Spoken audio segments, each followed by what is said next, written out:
Welcome to Burlap Teachers. Enjoy the video. You start by installing and launching Atom so you can edit code immediately.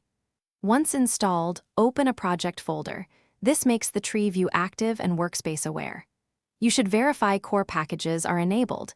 They provide file search, tabs, and undo history, which you need now. If you use Git, make sure your repo is present in the project root so Atom can display changes. These initial steps get you from zero to an active editing environment fast and reliably. You now customize and begin actual editing.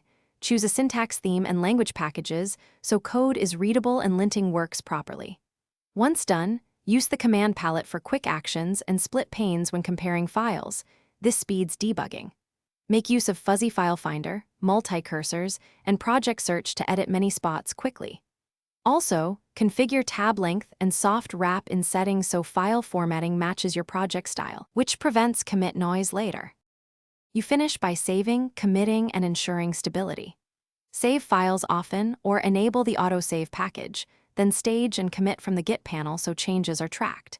If performance degrades, disable non-essential packages or increase Electron memory limits in advanced settings. When problems persist, restart Atom and, if necessary, clear cache state using developer tools. This resolves corrupted Windows state. If a package causes errors, remove it and reinstall. That typically fixes most stubborn issues quickly.